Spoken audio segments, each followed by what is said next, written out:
This man is your father. The words did not sound real at first. They sounded like something Linda's mother, Ruth, would say only in movies. Something dramatic people say when they want to hurt someone. But Ruth's face was not acting. Her eyes were wide, her chest was rising and falling too fast, her hands were shaking so hard that her handbag kept tapping her thigh like a nervous drum. And Dennison, this weak old man Linda had helped, lifted his head slowly, like his neck suddenly became heavy. His eyes met Linda's. They were watery. Not the normal kind of watery that comes from pepper or smoke, the deep kind, the kind that carries years inside it. Linda stood between them in her own living room in Ikeja, Lagos, wearing a simple house gown. Her feet felt cold on the marble floor. She wanted to speak, but her mouth refused to open. Her mother's voice turned sharp again. "Linda, move away from him." Dennison tried to stand up, but his knees shook. The home nurse beside him, Nurse Kemi, rushed to steady him. "Sir, please," Nurse Kemi whispered. "Don't stress yourself." Dennison swallowed hard. His lips trembled. "I didn't know," he said, voice cracking like dry wood. "I swear, I didn't know." Ruth laughed, one short, bitter sound, not a happy laugh. "You didn't know," she snapped. "After you destroyed my life, after you left me to suffer, you didn't know." Linda's heart slammed against her ribs. Destroyed. Left her to suffer. This was her mother, Ruth, the neat woman who always spoke gently when guests were around. Ruth, who never liked noise. Ruth, who would rather cry in the bathroom than shout in the sitting room. But now she was shouting. And the old man, Dennison, was crying. Linda's eyes filled too. She hugged herself like she was trying to hold her body together. "Stop," Linda finally managed to say. Her voice came out small. "Mummy, what are you saying?" Ruth pointed at Dennison like he was poison. "I'm saying that evil man is your father." Linda's throat tightened. Her father, no. That could not be true. Her father was a name she didn't talk about. A blank space in the family picture. A quiet rule in the house. Don't ask, don't dig, don't touch it. Linda took one slow step back. The room began to spin, just a little. Then Ruth said something else, something even worse. "He wanted to ruin me," Ruth said, voice shaking now. "So I ruined him first." Linda blinked. Ruined him. Dennison's shoulders dropped. He looked like a man who had been carrying a heavy bag for too long and finally let it fall. And Linda? Linda felt like a child again. Like she was 8 and standing at the gate of her primary school, watching other kids run into their father's arms while she stood alone. Her mother kept talking, but Linda's ears started ringing. This was too much, too sudden, too painful. Linda looked at Dennison again. The old man's face was thin, his beard was messy, his eyes were tired. But now that she stared properly, she noticed something that made her stomach twist. The shape of his eyes, the curve, the same as hers. Her breath caught. "No," she whispered. "No. No, no." Ruth was still shouting, but Linda could not hear the full words anymore, because one question was screaming inside her head, louder than anything else. If this man is my father, why did my life start without him? And as Linda stood there, shaking, Dennison lifted one trembling hand towards her, slowly, carefully, like he was afraid she might vanish. "Linda," he said softly, like tasting her name for the first time. I never stopped thinking about you." Linda's tears dropped fast. Ruth took a step forward like she wanted to block him. Linda's chest tightened, and then, just when it felt like the room could not hold any more pain, the doorbell rang. Once, then again. Sharp and urgent. Everyone froze. Nurse Kemi looked towards the door. Ruth stopped mid-breath. Dennison's hand fell back to his side. Linda wiped her tears roughly, confused. Who would be ringing her bell like that at this time? And why did it feel like another storm was about to enter the room? Rain in Lagos is not gentle. It doesn't fall like small droplets. It falls like it has anger. That Monday afternoon, the sky above Ikeja looked like wet charcoal. Cars splashed dirty water on the road. People ran under shop canopies. Hawkers covered their goods with nylon. Some men stood under the bridge, pressing their backs against cold concrete, hoping the rain would get tired and stop. Linda sat in the back seat of her black SUV, watching the world through the tinted window. Her driver, Chuka, was focused, both hands on the steering wheel. Inside the car, the smell of air freshener mixed with light perfume. The seats were clean, everything was warm, but outside? Outside was chaos. Linda's phone buzzed again, another message from her hospital manager. "Madam, we have an emergency surgery case. Are you still coming?" Linda typed quickly, "Give me 30 minutes. I'm close."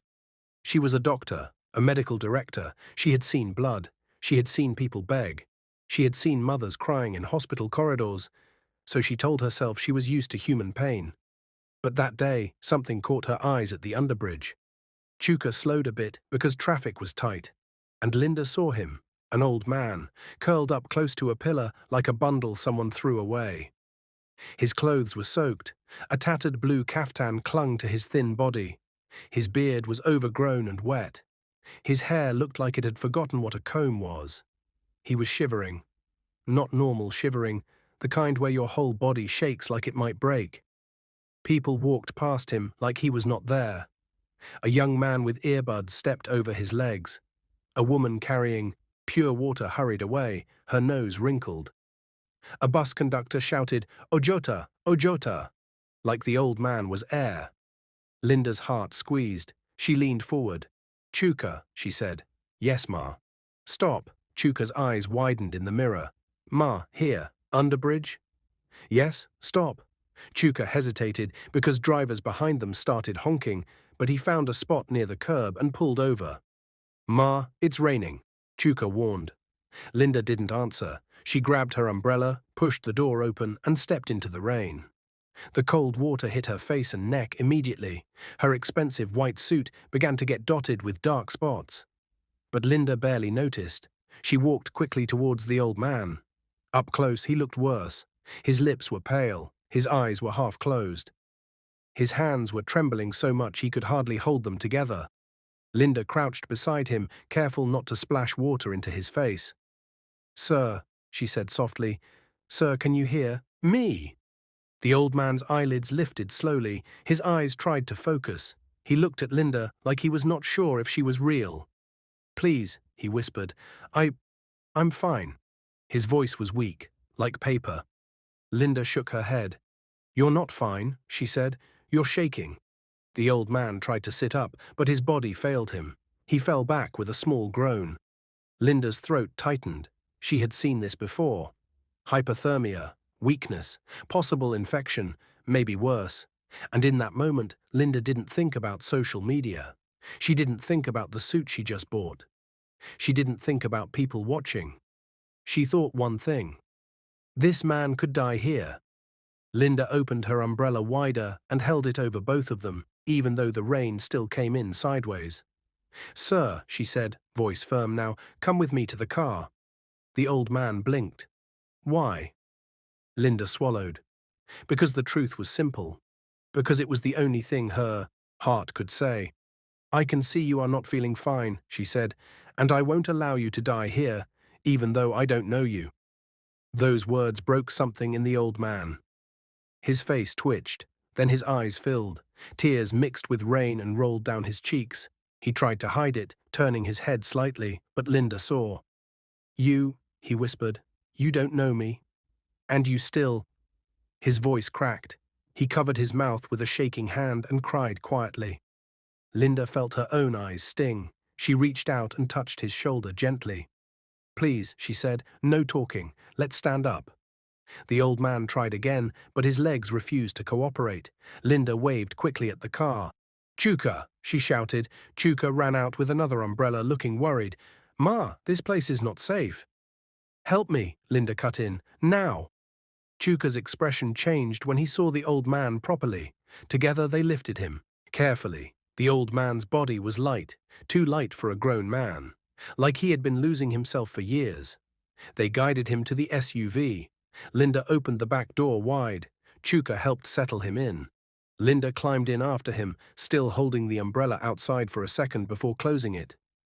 Inside the car, warmth wrapped around them. The old man's shaking continued, but it softened a little. Linda pulled out a clean towel from the car's emergency pack and wrapped it around his shoulders. "What is your name, sir?" Linda asked gently. The old man stared at her for a moment, then said, Dennison. Okay, Mr. Dennison, Linda said. I'm Linda. Dennison's lips trembled again. Linda, he repeated. Like the name meant something, but he didn't know why. Linda pulled out her phone. She called her personal medical team immediately. Prepare the guest room, she said. Heat it. Get warm IV fluids. Bring a doctor and a nurse now. He's coming with me. She ended the call and looked at Dennison. He stared out the window, tears still on his cheeks. Who sent you? He whispered. Linda frowned.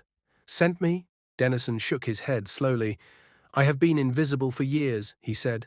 People walk past me like I'm dead. But you stopped. His voice was full of pain. Linda didn't know what to say, so she said the only thing she could. No one sent me, she said. I just saw you. Dennison closed his eyes, and the tears came again, silent and heavy. As Chuka drove them away from the underbridge, Linda watched the rain fall harder. Her heart was still racing. She had picked up a stranger. In Lagos, that was not a small thing. It could be dangerous. It could be a mistake. But when Linda looked at Dennison's shaking hands, she made a quiet decision inside her chest. Even if this is risky, I will not drop him back into the rain. Then, as the car turned into a clearer road, Dennison shifted slightly. Something fell from inside his wet caftan and landed on the seat with a soft tap. A small, old leather wallet. It opened a little from the fall, and Linda saw a faded photo inside. The photo was damaged by water, but she could still see it. A young man and a young woman standing close, and in the middle a small baby in a white cloth. Linda's eyes narrowed. The young woman in the photo looked strangely familiar. Linda leaned closer without thinking. Dennison noticed and tried to grab the wallet back. Please, he said quickly, don't. But Linda's heart was already pounding too fast, because the young woman in that old photo, she looked like her mother. And the baby. The baby's face was blurry, but the small nose shape. It looked like Linda's. Linda's fingers went cold. She looked at Dennison. Dennison looked away. And Linda's voice came out in a whisper, almost like she was afraid of the answer. Mr. Dennison, who is that woman in your wallet? Dennison swallowed. His throat moved like he was forcing down a rock. Then he said, in a broken, careful voice, her name is Ruth. Linda froze, because Ruth was her mother's name. And in that moment, even before the truth exploded later in her living room, Linda felt the ground under her life begin to crack. And she didn't know it yet. But the stranger she brought home was not just a stranger. He was a door, and once opened, nothing would ever be the same again. Linda did not sleep that night. She lay on her bed in her Ikeja apartment, staring at the ceiling like it had answers written on it. The rain had stopped hours ago, but her mind was still noisy, like Lagos traffic that never truly rests. Ruth. That name kept looping in her head, because Ruth was not just a name to her, Ruth was Mummy. The woman who packed her lunch for school, the woman who checked her temperature when she had malaria, the woman who always said, Linda, don't talk to strangers, Lagos is not your mate. Yet a stranger had mentioned Ruth's name, without blinking, and not in a random way. He said it like it was a story he had carried for years. Linda rolled to the side and picked up her phone. She opened her gallery and zoomed into the photo she had secretly snapped earlier, Dennison's old wallet picture. The photo was blurred and faded, but the woman's face shape, the eyes, the mouth, it could be her mother. It really could. Linda dropped the phone on the bed and pressed both palms to her eyes. No, she whispered, it's not possible. But her heart did not believe her denial. Somewhere in the apartment, a generator hummed softly. A distant dog barked. A gate clanged in another compound. Lagos was awake, and inside her, something was waking too. An old question she had kept buried since childhood. Who is my father? Linda sat up suddenly, as if she couldn't breathe lying down. She remembered being 9 years old, standing in the kitchen, watching her mother fry plantain. Linda had asked softly, Mummy, where is my daddy? Ruth had paused.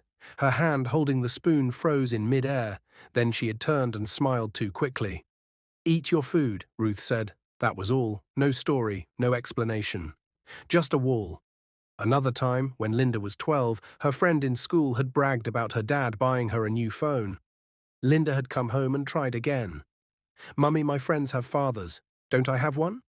Ruth had snapped then, real anger. "Linda, do you want to kill me?" she shouted. Linda had cried for hours. After that, she stopped asking.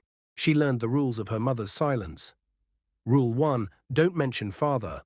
Rule 2, if you see Ruth's eyes go tight, stop talking immediately. Rule 3, love your mother so much that you don't make her bleed. Linda learned those rules so well, she turned them into a life. She became the good daughter, the responsible one, the one who got scholarships and went to medical school and made her mother proud. But now, Dennison had shaken that silence like a glass cup that finally cracked. Linda stood up and walked quietly to the guest room. The hallway was dim, lit only by small wall lights. Her footsteps were soft.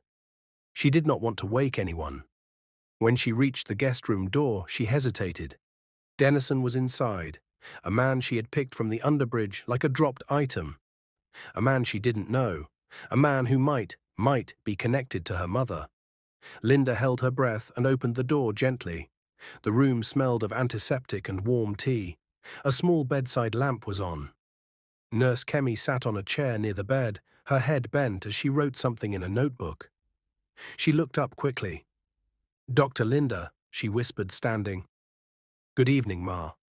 Linda raised a finger lightly. "Shh. How is he?" Nurse Kemi moved closer. "His temperature is better. He's still weak.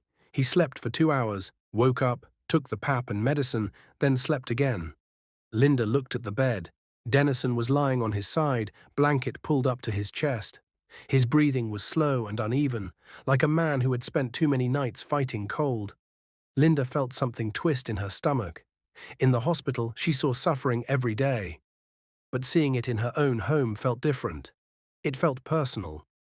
Linda stepped closer to the bed. Dennison's face looked calmer in sleep.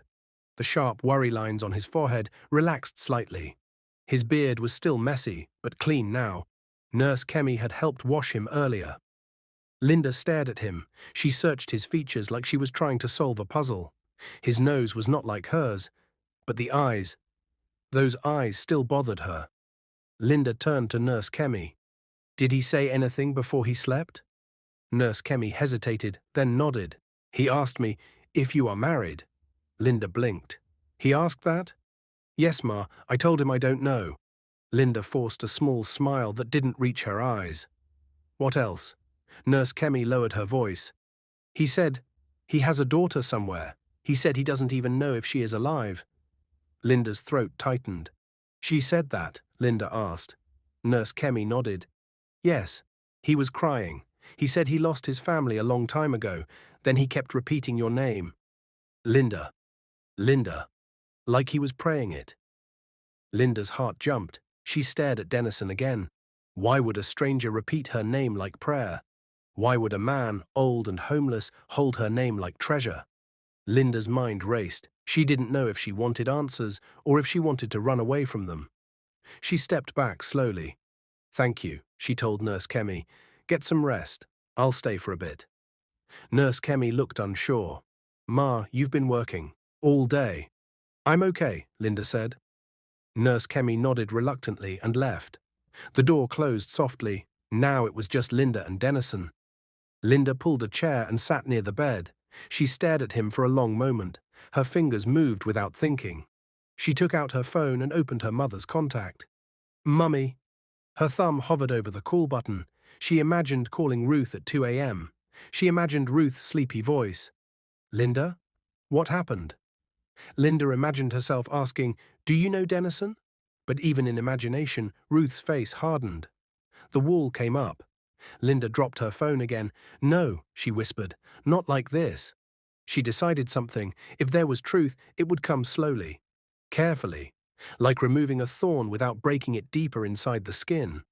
Linda exhaled and leaned forward. Dennison stirred slightly. His eyelids fluttered. Then his eyes opened.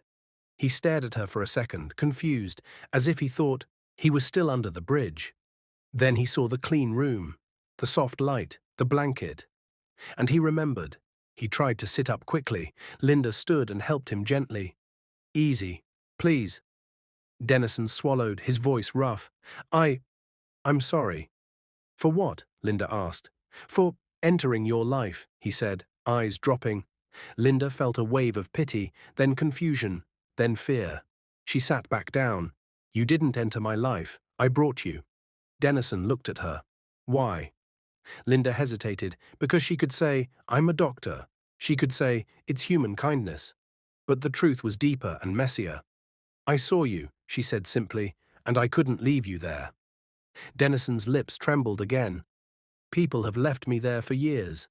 Linda's chest tightened. Dennison stared at his hands. His fingers were long and thin. He rubbed his thumb against his palm like he was counting invisible scars. Then he spoke. My life didn't start like that, he said quietly. Linda leaned forward. Tell me. Dennison's eyes lifted slowly. You want to know? Linda nodded. Yes, Dennison breathed out. My name is Dennison Okori, he said. I used to work in a logistics company in Apapa. Not big billionaire life, but I was okay. I had a flat. I had a car. I had a wife. Linda's heart thumped. A wife called Ruth, Linda said, testing the words. Dennison's face tightened. Yes, he whispered. Linda's mouth went dry. She was beautiful, Dennison continued. Sharp, smart. She could talk and make people listen.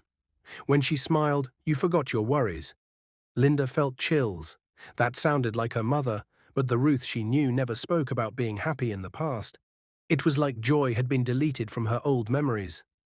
Dennison's voice grew heavier. We had a baby, he said. A girl.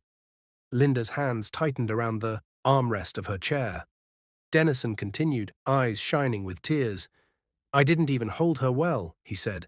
I was always working, always chasing money. I thought, if I build a good life, my family will be safe. Linda swallowed hard. What happened? Dennison stared at the wall like he was watching an old movie. One day, he said slowly, I came home and my wife was not my wife anymore. Linda frowned. What do you mean? Dennison's jaw tightened. There was someone else in our marriage. Linda's stomach sank. An affair. Her mother. No, that couldn't be. Dennison's voice cracked. I confronted her. She denied. I got angry. We fought. There was shouting. Neighbors heard. It became a public shame. Linda's heart beat faster. Dennison rubbed his eyes roughly, like he hated his own tears. I was not innocent, he admitted. I said words I shouldn't have said. I threatened to take the baby away. I threatened to expose her. Linda's breathing changed. Expose her? For what? Dennison hesitated. Then he whispered, because she was doing something behind my back. Something with money. Linda's eyes narrowed. Like stealing. Dennison nodded slowly. We were saving to buy land. We had money in a cooperative. One day I discovered the money was gone. Ruth said she used it, but she wouldn't explain. Linda's mind spun. Her mother always had money discipline, always taught Linda to save. But could there have been a time when Ruth did something desperate? Dennison continued, voice low. I went to my office one morning, he said, and I was arrested. Linda gasped. Arrested? Dennison nodded. The police said I was involved in fraud, he said. My name was attached to documents I never signed. My company dropped me like hot yam. Linda leaned back, shocked. Dennison's eyes filled again. Ruth told the world I was a monster. She told them I wanted to destroy her. She told them I was dangerous. Linda's throat tightened. But you weren't, Linda asked. Dennison shook his head hard. I was angry. I was loud. I was foolish. But I didn't deserve that. Linda felt a cold wave spread through her body. Because the Ruth she knew, her mother, had never described her father as foolish or angry. She always said only one thing when Linda asked, he is not a good man. That's all. Dennison's voice dropped. After that, she disappeared with the baby. Linda's heart stopped. Dennison blinked hard. I looked for them. I went to her family house. They shut the gate. They said she didn't live there. Linda could imagine it. The gates, the silence, the shame. Dennison breathed out. I lost everything, he said. Lawyers, court, I sold my car, I sold my things, trying to fight, trying to prove myself. Linda's eyes burned. And I still couldn't see my child, Dennison said, voice breaking. Not once, not one birthday, not one Christmas. Linda's lips trembled. What happened after? Dennison stared down. Life punished me slowly, he said. I tried to start again. But Lagos doesn't forgive weak men. One mistake becomes 10. Linda felt tears in her eyes. Dennison whispered, Then I started sleeping outside. First 1 week, then 1 month, then years. Linda covered her mouth. Dennison looked up suddenly, his gaze fixed on Linda's face like he was trying to memorize it. You, he said, voice shaking, you have her eyes. Linda froze. You have Ruth's eyes, Dennison continued, but you also have mine. I saw it today, under that rain. Linda's body went numb. Dennison's lips trembled more. Tell me, Linda? Linda couldn't breathe properly. Dennison asked the question softly, like a man afraid of breaking glass. Who is your mother? Linda's heart slammed. She stared at him, trapped between truth and fear. Then she whispered, barely audible, My mother's name is Ruth. Dennison's face crumpled, like the last strength in his body just left. He covered his face and cried. Not loud, the quiet cry of a man who has been holding pain for too long. Linda's tears fell too. She stood quickly and stepped back, shaking her head like she could shake away reality. No, she said, voice trembling. No, it can't be. Dennison looked up, tears streaming. What is your surname? Linda's mouth went dry. Her surname was not Ruth's maiden name. It was Ruth's married name now, the name Ruth used for everything. Linda whispered it anyway. Adeyemi. Dennison blinked, confused. Adeyemi, he repeated, but Ruth's maiden name was Ruth Okori. She became Ruth Okori after marriage.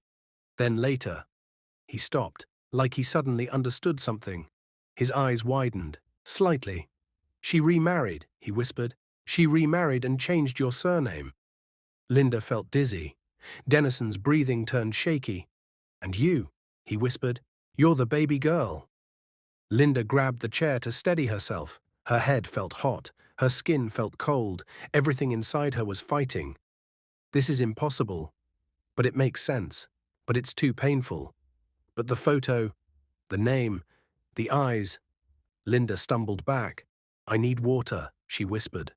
Dennison reached out, but stopped himself. Linda, he said softly, please. Linda turned away quickly and rushed out of the room.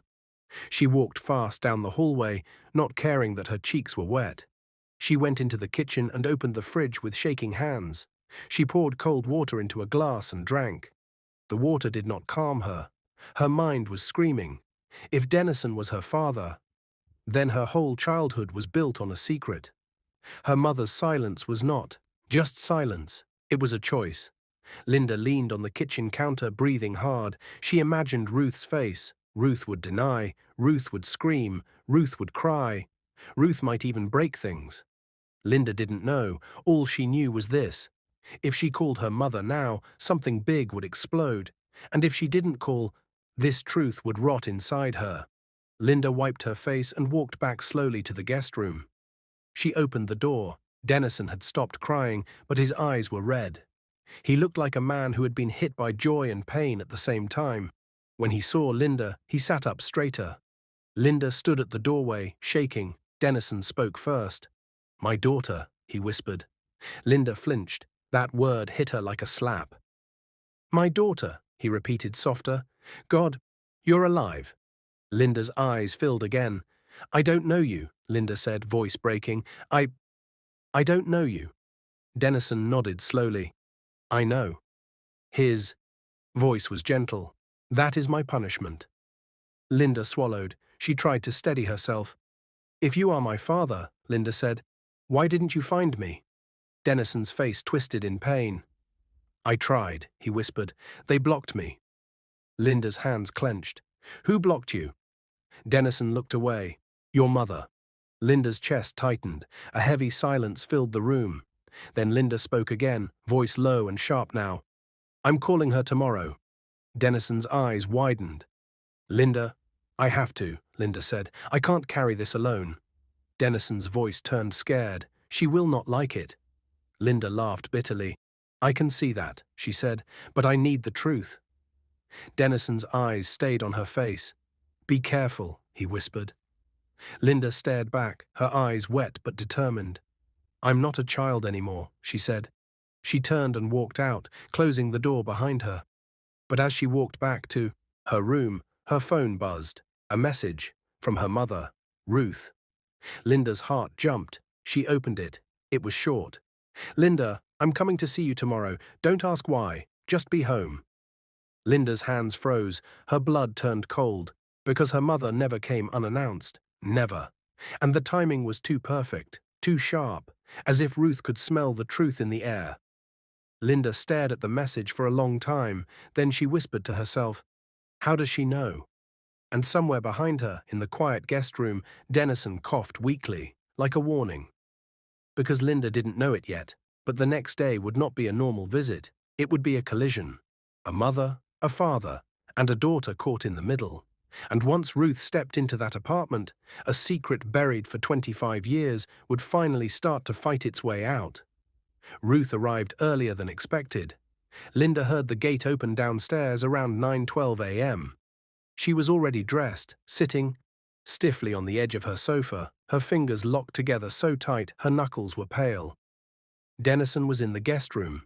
He hadn't eaten much. He hadn't spoken much either. He just kept asking one question in different ways. Are you sure you want to do this? Linda didn't answer him properly because she didn't know. The doorbell rang. Once. Linda stood up slowly.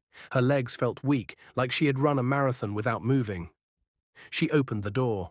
Ruth stood there in a neat Ankara gown, her makeup perfect, her expression controlled, but her eyes were sharp, too sharp. Good morning, Linda, Ruth said calmly. Morning, Mummy, Linda replied, trying to sound normal. Ruth stepped inside. She looked around the living room like she was inspecting something, like she was searching for a smell. You sounded strange on the phone last night, Ruth said. I didn't call you, Linda answered quietly. Ruth paused. No, she corrected.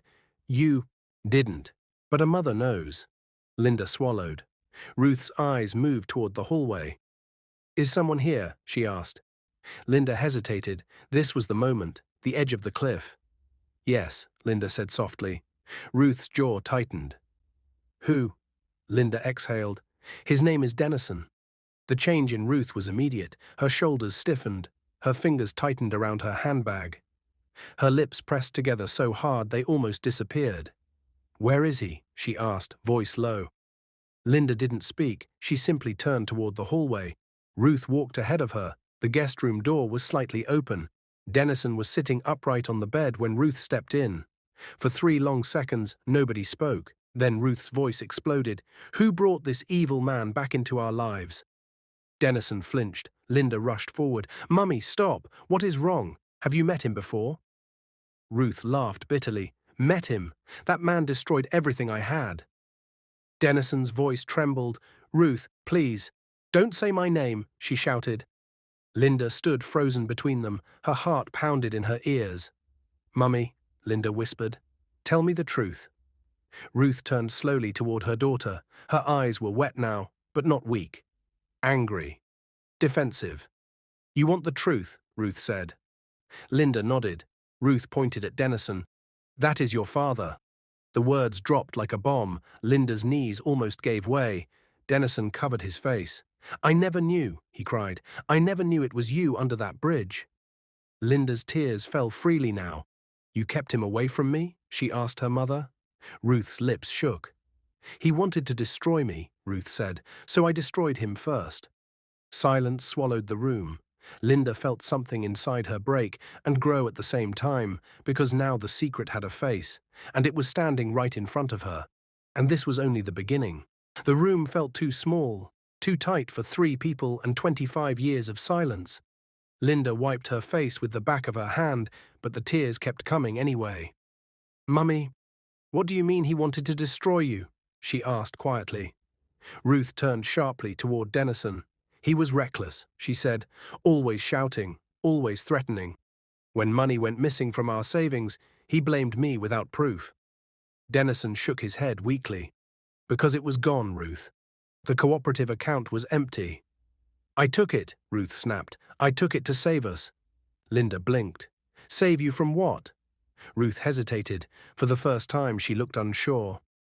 There were people after him, Ruth said slowly. Debt collectors, bad business partners. He didn't tell you that part, did he? Dennison's eyes widened. That is not how it happened.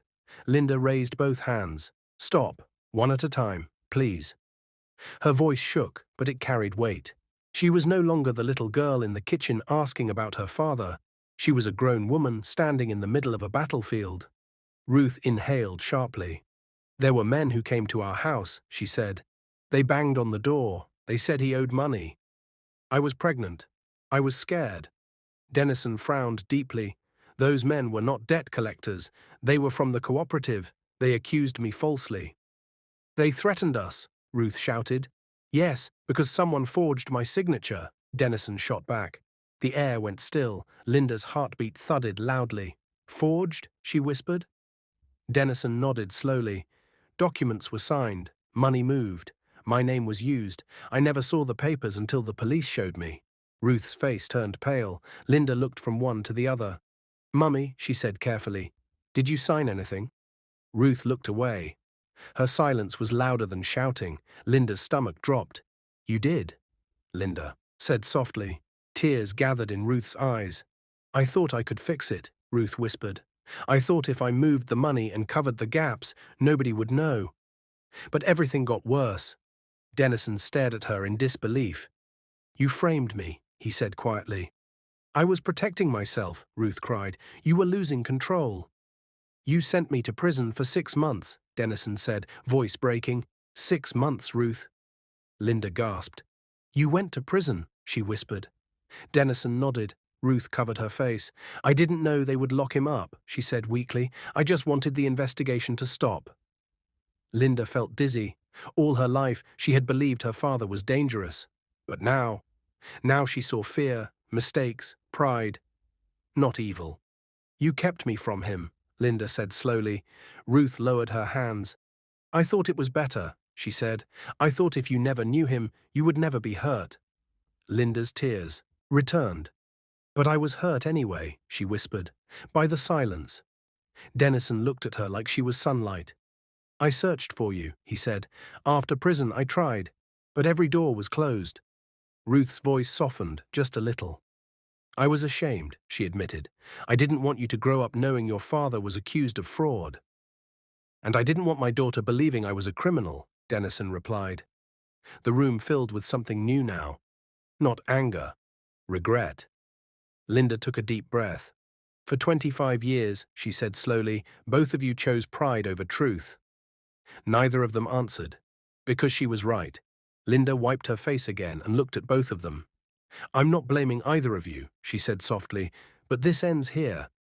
Ruth and Dennison looked up at the same time, and for the first time since Ruth entered the house, there was no shouting, only the fragile beginning of something. That might heal, or might break again. The silence in the room was no longer sharp, it was heavy, like rain that had already fallen, but still sat in the air.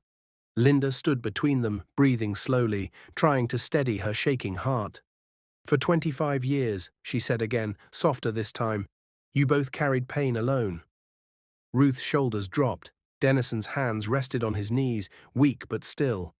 Linda looked at her mother first. Mummy, she whispered, did you ever miss him? Ruth's lips trembled. For a long time she said nothing. Then she nodded once. Yes, she admitted, voice breaking. But I was angry. And when you're angry for too long, it becomes pride. And pride doesn't let you turn back. Linda felt that truth settle deep inside her chest. She turned to Dennison. And you? She asked gently. Did you hate her? Dennison shook his head slowly. I hated what happened, he said. I hated the shame. I hated losing my daughter. His voice cracked. But I never hated Ruth. Ruth looked up at him, shocked. You didn't? She asked, barely audible. Dennison managed a weak smile. You were my wife. That simple sentence broke something in Ruth.